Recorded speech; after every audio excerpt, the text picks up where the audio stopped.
Bonsoir à tous, heureux de vous retrouver.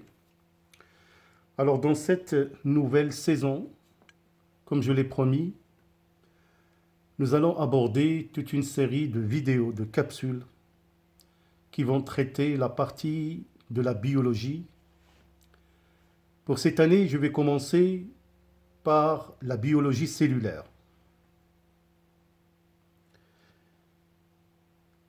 Alors je ne voulais pas rentrer directement dans un peu du classique et donner directement une introduction concernant la biologie cellulaire, mais au contraire, je veux poser une question qui est pertinente, qui concerne le monde du vivant. Qu'est-ce que le vivant?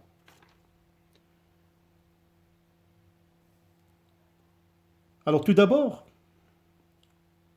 la biologie en tant que terme est constituée par deux mots, bio qui veut dire la vie et logie, logos qui signifie discours, c'est-à-dire la biologie c'est un discours sur la vie, une sorte de dissertation, un raisonnement. Donc la biologie, qui fait partie du monde du vivant, c'est une démarche intellectuelle qui va donner un sens. En biologie, tout commence par des faits, par des éléments concrets, comme on peut observer sur cette image.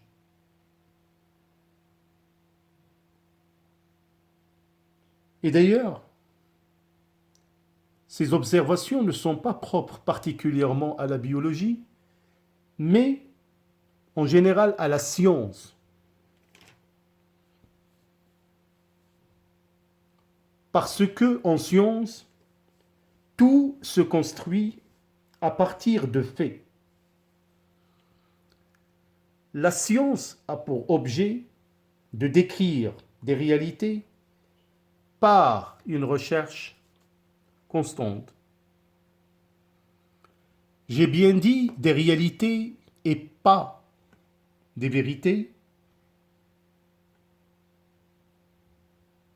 c'est-à-dire quelque chose qui va être dans un processus de révélation progressive qui se termine par une recherche constante.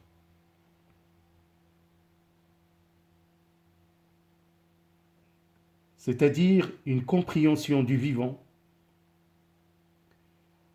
Et la question qui se pose toujours, qu'est-ce que le vivant? Alors, rien que de voir cette image, on peut tout simplement dire que la première manifestation du monde vivant, apparemment c'est simple. Tout simplement, il suffit d'ouvrir les yeux, c'est-à-dire l'observation. On peut parfaitement dire c'est la biodiversité qui nous entoure. Cette biodiversité est une manifestation du vivant. Ce sont des réalités qui s'imposent à nous, que nous pouvons nommer et qui sont une manifestation du vivant.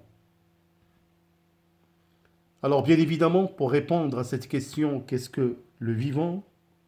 On peut poser la question, quels sont les critères qui vont nous permettre de comprendre ce qui est le vivant, c'est-à-dire quels sont les critères qui nous permettent de différencier le monde qui nous entoure et d'arriver à une conclusion raisonnée. Pour cette raison, un organisme vivant, c'est un organisme qui se développe, se maintient, et ceci suffisamment longtemps pour qu'il puisse se reproduire. ce sont des critères du vivant, mais malheureusement, ce n'est pas suffisant. Et ce n'est pas aussi simple que ça, de dire tout simplement que le vivant se développe, se maintient et se reproduise. En tout cas, ce sont des observations. Ces observations nous emmènent à une conclusion. إذن